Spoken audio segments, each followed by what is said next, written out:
because they're on board. Yeah, don't worry. We'll be great. All right. You ready? Let's talk to Sam. Let everybody, big applause for Sam. Come on up. So I want to make sure I got this right. Sam comes to us from 10 different colleges, 10 different schools before college. But then she's also a high school dropout. So the 10, you were just like, screw that. I'm not going to an 11th. You're also obsessed with dots, and it's ruining your life. Yeah, the game. Yeah. That would be weird if you were obsessed with, like, just dots. Yeah, that would be like, yeah. Okay. Over to you. Yay, Sam.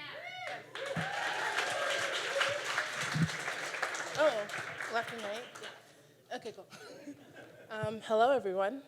How are we doing?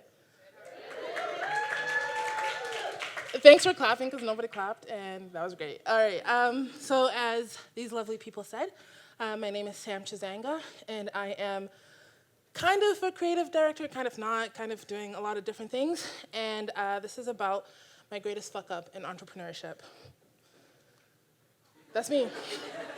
I like it, because everyone knows this guy. So I'm going to tell you the story about how I got to my current company, which is Culinary and Company, and it was through failing in my original business model.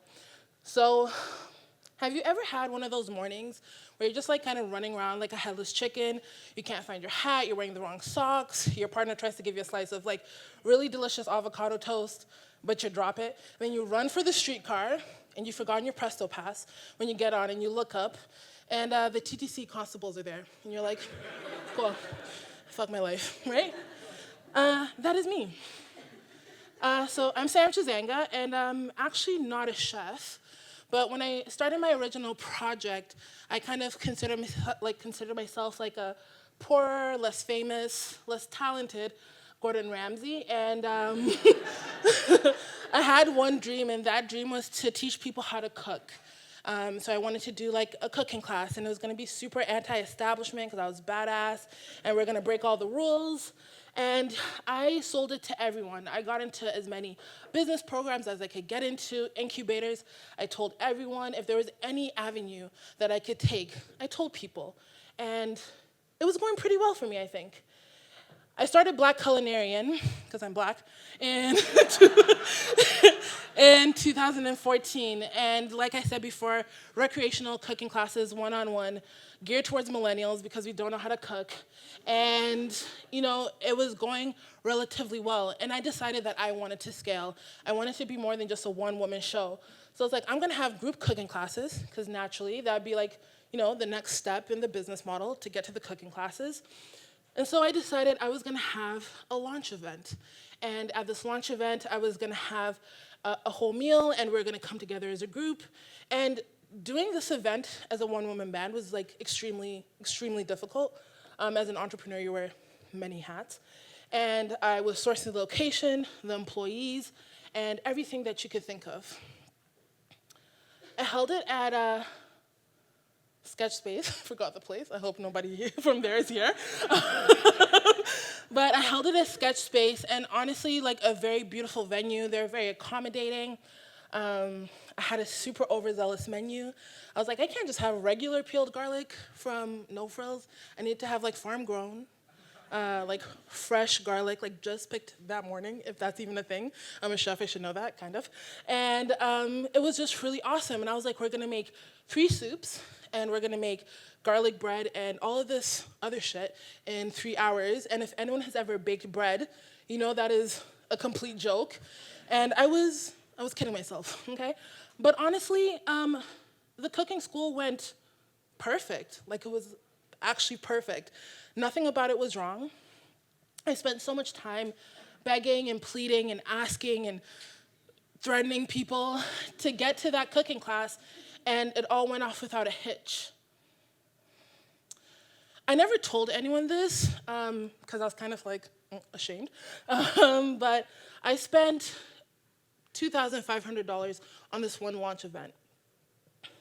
And that's not including all the other money that I had spent in that business. And I got to my cooking, like to that class that day, and I was exhausted and cranky and miserable and tired. and I didn't have any avocados. And I realized I didn't even want to be there. I didn't want this. I was lying to myself the entire time. And so I'm standing there in my cooking class, and everyone's like, oh my God, I'm having so much fun. I'm making soup. And I'm like, fuck my life.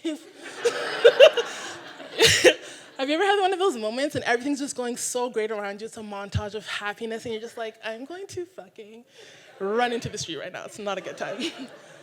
And I think our biggest mountain as entrepreneurs, as side hustlers, as people who are forging their own paths, is realization. And along with that realization comes the responsibility to realize that you sometimes are your biggest mountain. Sometimes you are the thing that's holding you back from getting where you need to be. And I think a lot of us just kind of ignore that, and that's what I did. I spent so much time trying to be the person that everyone thought I was supposed to be. I was supposed to be a chef. I was supposed to be Gordon Ramsay, okay? Where I was gonna get rid of Gordon Ramsay, and it was gonna be me yelling at people. It was gonna be great. And I spurred myself, and I spun myself in circles. I spent so much money. I mean, $2,500, I know that's like pocket change to some of you. That's 10 avocados, and I could have had a lot of avocado toast, but I didn't, okay? And I had done so much behind the scenes where I was sabotaging myself. I was giving my clients away, rescheduling classes, severing relationships that I didn't need to sever because I knew in my subconscious that this is not what I wanted. That's me realizing that me is an imposter, okay? So I get to this point in my journey where I realize that I'm not who I want to be. And I wish I could tell you a story of like accidentally burning down a building or investing $500,000 into an app that didn't work out, but that wasn't my failure. My failure was that I'd failed myself. I didn't listen to what Sam wanted. I listened to what everyone else wanted. And as a result, I was miserable, I was unhappy, and I was in a career that I really didn't want.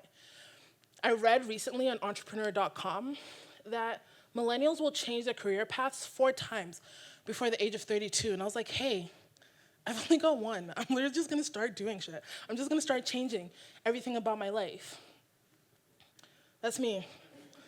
I look super happy, way different than the first picture. So after all of that stress and all of that misery, I realized something, that I had disappointed a lot of people. I disappointed the people that I love.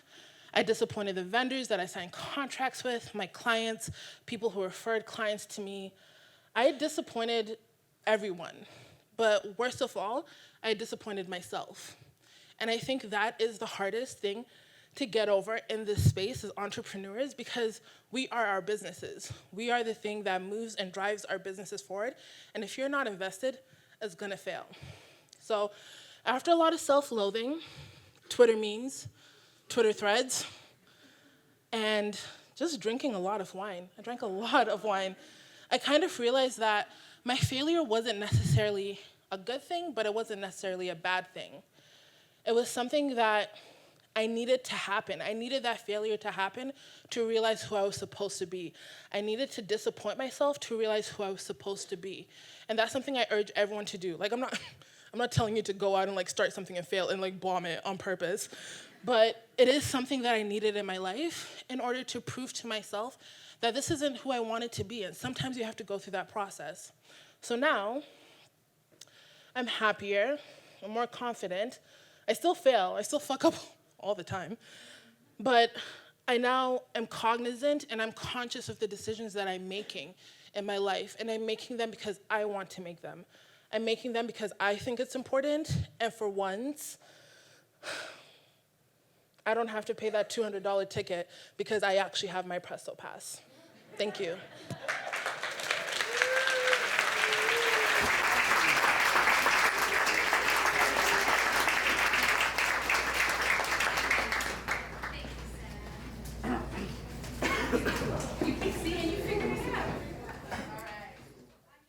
Thank you, Sam.